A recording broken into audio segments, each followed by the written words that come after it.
reka nongere mbifurize ibihe byiza, nongere mbahe ikaze inshuti bakunze Babaho Neza TV. Ni wa mwanya w'ubuzima, ni wa mwanya nifuriza buri muntu wese kugira ubuzima bwiza. Nk'ibisanzwe muri kumwe nanjye mujyanama w'ubuzima, bahaye ikaze aho muherereye, abari hano mu gihugu cy'u Rwanda, abari hanze yacyo, by'umwihariko abantu bari i Burundi muduhamagara mutwandikira muri benshi.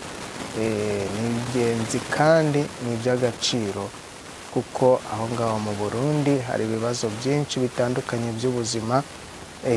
Nagira ngo nkubwire ko rero wowe uduhamagara, wowe utwandikira kuri WhatsApp, wowe utwandikira kuri email, wowe ufata umwanya wawe kugira ngo tubashe kukugira inama ndetse tuguhe n'ubutabazi bw'ibanze, ni iby'agaciro. Hanyuma kandi nagira ngo mbashimire mwebwe mwese twabanye mu rugendo rw'umwaka ushize, twabanye neza cyane. Hanyuma ndagira ngo n'uyu mwaka wa 2025 dukomezanye urugendo kandi tubane neza. Hanyuma rero niba ufite ikibazo, niba urwaye, niba urwaje, duhamagare kuri 0791 16 9327, hanyuma tugufashe aho waba uherereye hose. Nibutsa abari hanze y'u Rwanda ko kode y'u Rwanda ari akamenyetso ko guteranya 250, ugahita ushyiraho izo nimero. Ushobora kutwandikira kuri WhatsApp, ushobora kuduhamagara, ushobora kohereza ijwi, ushobora kutwandikira kuri email yacu umutinyarwanda@gmail.com. hanyuma rero nawe tugagufasha. Ushobora guca no kuri Facebook page ni Baho Neza TV, hanyuma rero nawe tukagufasha. Ushobora guca no kuri TikTok nayo ni Baho Neza TV, hanyuma nawe tukagufasha. Ni ukuvuga ngo rero Baho Neza, izo mbuga nkoranyambaga zose za Baho Neza, uramutse uyigiyeho ukabona Baho Neza, menya ko nawe ubuzima bwabaye bwiza, ugiye kubaho neza. Bidatinze rero nk'uko mubizi, tugenda tureba bimwe by'abakunzi baba badutumye cyangwa muba mwatwandikiye muri benshi, ariko hari iby'ingenzi tugenda duheraho. Ni ukuvuga ngo hari umukunzi wacu wari watwandikiye atubwira ko afite ikibazo cy'imvuvu zo mu mutwe amaranye igihe kirekire. Hanyuma abaganga batandukanye bakaba baramubwiye ko afite ikibazo cy'uruhu rwumye, ngo ntacyo babikoraho, bananiriwe aho ngaho. Uyu munsi rero ngiye kukubwira umuti ukuramo imvuvu ukavura n'ibihushi. Ku bantu bafite ibihushi cyangwa abana barwaye ibihushi, uyu muti ukuramo imvuvu ukavura n'ibihushi. Ushobora no kuwukoresha ku bantu bafite uruhu ruvuvuka, uruhu rwumye cyangwa uruhu rushishuka. Ku bantu bafite uruhu ruvuvuka namwe uyu muti mwawukoresha. Hari abantu bagira uruhu ruvuvuka bagahora n'umwera rwose, yabatisize amavuta agasaduka. Hari abantu baba bafite uruhu rwumye. Ni ukuvuga ngo rero uyu muti wawukoresha nawe ibintu bikagenda neza. Hanyuma rero nk'uko mumaze kubimenyera, mbere y'uko nkubwira umuti ndabanza nkakugira inama kandi nkakubwira n'ibyo ushobora gukora kugira ngo ube wakwirinda, dore ko kwirinda biruta kwivuza. Murambibabwira, uwo mwanya utakaza wagiye kwa muganga, ayo mafaranga utakaza, ayo mafaranga yose wishyura uri kwivuza, wakagombye kuyakoresha ibindi. Niyo mpamvu mba nshaka ko mutera imbere. Kugira ngo rero utere imbere nuko wirinda izo depanse za hato na hato zitunguranye. Izo depanse zitunguranye, hanyuma ukiteza imbere mu bindi. Ukuvuga ngo rero hari ibintu by'ingenzi ukwiriye kumenya kuri iyi ndwara. Hari ibintu by'ingenzi ukwiriye kumenya. Ukuvuga ngo rero kugira ngo ugire imvuvu zo mu mutwe cyangwa uvuvuke ku ruhu cyangwa n'ahandi, hari ikiba cyabiteye kugira ngo uvuvuke.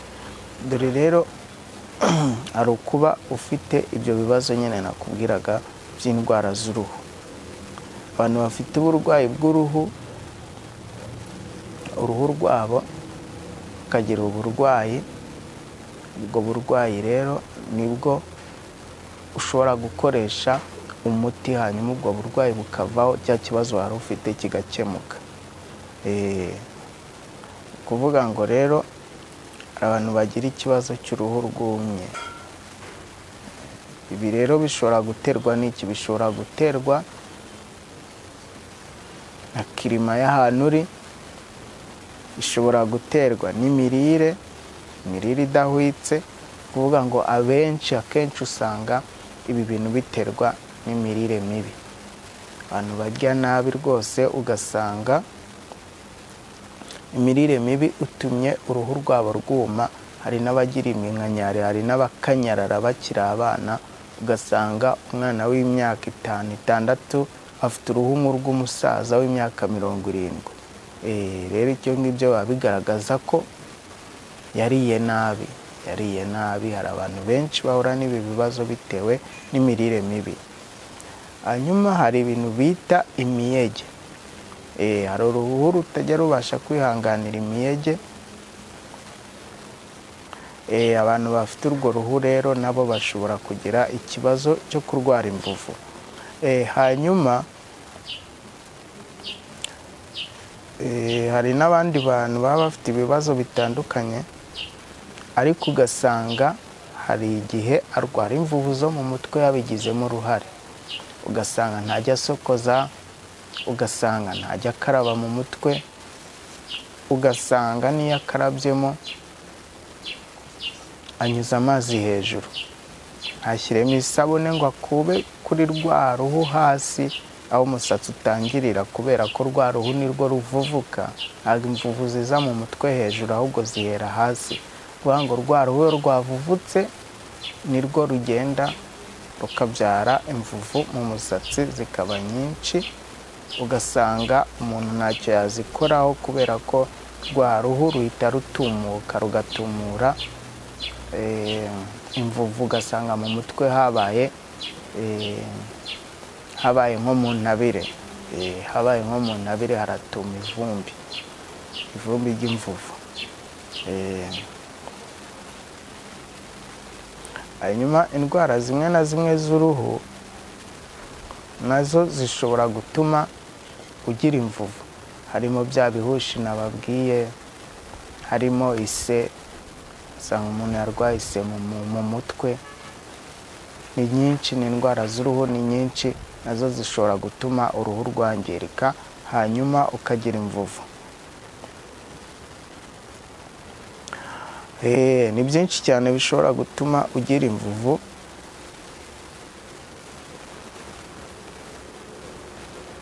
Ni byinshi cyane, kandi hari n'amasabune ushobora gufurisha mu mutwe.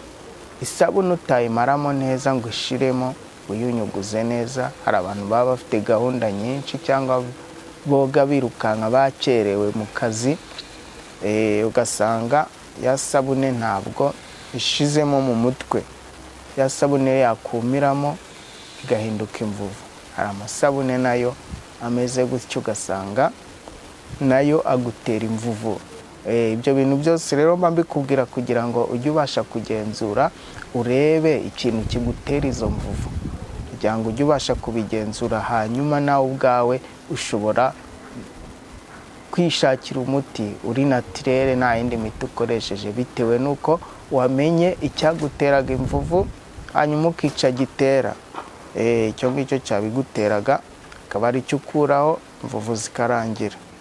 Niyo mpamvu mba nkugira inama rero, kugira ngo ugende ugira ibyo umenya muri byinshi utaruzi. Noneho hari n'abantu baterwa imvuvu n'imiti, no kunywa imiti myinshi, by'umwihariko ibinini bya antibiyotike cyangwa ibindi binini unyweye igihe kirekire, hanyuma umubiri ukagira ubwivumbure. Wa mubiri wamara kwivumbura bigatuma uruhu rusaza imburagihe, rugatangira kuvuvuka. Bitewe n'iki? Bitewe na ya miti unyweye igihe kirekire. Niyo mpamvu rero mba nkubwira ngo ibyiza ni ukwikoreshereza umuti w'ibyatsi uri natirere, udafite iyindi ngaruka, udafite ikindi kintu uri bukugireho. Mujye mwirinda gukoresha cyane imiti yo mu nganda. Ujye ukoresha warembye, ariko unywe iminsi 5, nyuma y'iminsi 5 wifatire umuti uri natirere, indwara ishire mu mubiri. Hari abantu benshi rero baba batazi no kwivuza, bagahora ku miti. Bagahora ku miti atazi n'ikimutera iyo ndwara. Rero buriya aho kugira ngo uhore ku miti, bakagombye kumenya igitera iyo ndwara, hanyuma ukakirinda, ukajya ufata ibiribwa biri natirere. Ibi byatsi byose tubona biraribwa, bikaba ari n'umuti. Bikaba ari n'umuti rwose. Ni ukuvuga ngo ibi biremwa byose, ibi byaremwe byose Imana yashyize kuri iyi si, ni ibyaremwe kugira ngo bidutunge. Niyo mpamvu rero tuba dukwiye kubiha agaciro, kuko n'abariya bakora iyo miti yindi baba bayikuye mu bimera, ariko bakongeramo ibindi bintu bishobora gutuma idasaza. Ibyo bintu bongeramo rero, ibyo binyabutabire nibyo bigera mu mubiri bikakugiraho ingaruka bitewe n'umubiri wawe, kuko imibiri y'abantu ntabwo resista kimwe. Hari abantu bagira umubiri ushobora kubyihanganira, hari n'abagira umubiri udashobora kubyihanganira. Hanyuma rero hari n'ibibazo bya stress cyangwa umujagararo wo mu bwonko. Umujagararo wo mu bwonko ni ukuvuga ngo buriya umuntu ujagaraye mu bwonko agira imvuvu, kubera ko abajagaraye agatekereza cyane, umutwe ugashyuha. Wa mutwe washyuha, bwa bwonko bugasohora amavuta, byo nakwita nk'amavuta. Ya mavuta akaza mu mutwe hakayaga, agahorana ibyuya mu mutwe. Bya byuya rero iyo byumiye kuri rwa ruhu rwo mu mutwe, bihita bihinduka imvuvu. Bikumiramo bigahinduka imvuvu, ugasanga wa muntu ufite stress, ufite umujagararo wo mu bwonko, afite n'ikibazo cy'imvuvu. Hanyuma noneho hari n'imvuvu zandurira mu masaro. Imvuvu zandurira mu masaro, usanga muri saro umuntu bamaze kumwogosha afite imvuvu, cya kiroso bamukoresheje muri saro nawe bagahita bakigukubitaho, imvuvu zitumuka, nawe ukazandura, kuko buriya imvuvu zirandura n'uburwayi. Imvuvu zirandura n'uburwayi. Uvuga ngo rero nawe icyo gihe muri saro ushobora kuzitahana, nawe ukazirwara, ugasanga nyuma y'icyumweru kimwe imvuvu zatangiye kuzura mu mutwe. Tudatinze rero, dore uko uzabigenza niba ufite ikibazo cy'imvuvu mu mutwe, niba urwaye ibihushi, niba urwaye izindi ndwara z'uruhu zidasobanutse, dore uko uzabigenza. Uzagenda ushake amababi y'igitovu,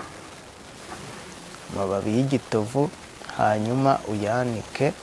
Namara kuma uyatwike, ushobora kuyatwikira ku ibati cyangwa ku mufuniko w'isafuriya, ugacanaho ikibiriti akaka. Hanyuma ririya vu ukariyungurura neza, warangiza ugashaka amavuta y'amagaja. Twita amagaja, amavuta y'amagaja.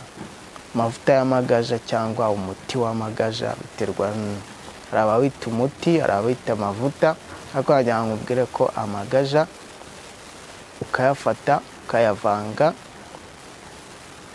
na kariya gafu cyangwa kariya kavu, ririya vu wafashe nyine ukarivanga n'amavuta y'amagaja, hanyuma ugakoramo gikotoro nziza rwose, ivanze neza cyane. Urabivanga neza akaba nka gikotoro, hanyuma ukajya uyasiga mu mutwe, umaze koga. Ni ukuvuga ngo umaze koga ugasiga mu mutwe, mu gitondo na nimugoroba ugomba gukora isuku ihagije. Mu gitondo na nimugoroba wamara koga ugahita usigamo uwo muti.